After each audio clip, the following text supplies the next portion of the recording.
il peut déjà côtoyer les compagnons.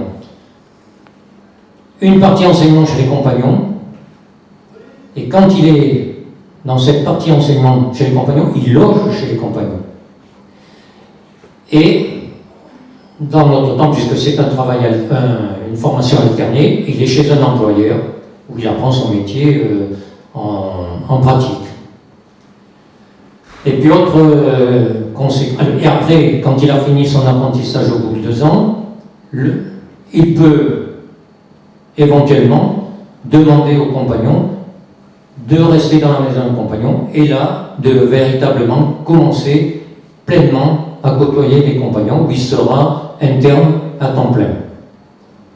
Autre possibilité, c'est un jeune qui vient avec un métier en main. CAP, BEP, BP et autres choses comme ça. Il vient avec un métier en main et là, directement, il loge dans cette maison de compagnons et il travaille toute la journée chez un employeur. Parce que le jeune, en vivant dans la maison des compagnons, il paye sa nourriture, il paye, parce qu'il dort là, il paye pour faire laver ses affaires, enfin, il a toute, sa vie se passe là, quoi, en gros. Alors les jeunes dans cette maison, ils ne sont pas qu'hébergés. La journée, ils travaillent chez l'employeur, et le soir, ils suivent des cours, de 8h à 10h, suivant comment sont aménagées chaque maison. Des fois on mange après, des fois on mange avant. Enfin, ça c'est une organisation très personnelle dans chaque maison. Qui est-ce qui donne des cours? Alors les cours, le début de la semaine, c'est d'enseignement d'enseignement général pour certains jeunes qui ont loupé le coche à un moment donné ou qui n'ont pas eu envie. Mais bon, pour faire un métier, il faut savoir compter, écrire, il faut faire... Bon, c'est pas qu'ils ne savent pas, mais il faut améliorer tout ça. Et la fin de la semaine, c'est l'enseignement fait par les compagnons.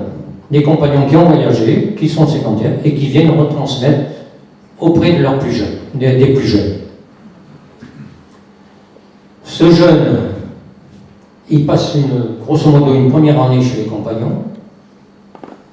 Et pendant cette première année, il faut qu'il fasse preuve dans la vie de la communauté, parce que la communauté est très importante.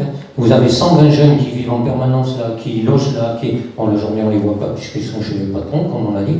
Et s'il s'intéresse à tout ce qui se passe, s'il progresse dans son métier, les compagnons vont lui proposer de l'adopter.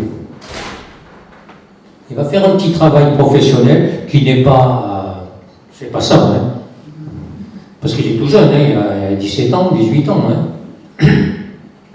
Et ce travail va être jugé par les compagnons de son métier. S'il est satisfaisant, il va être adopté par la communauté.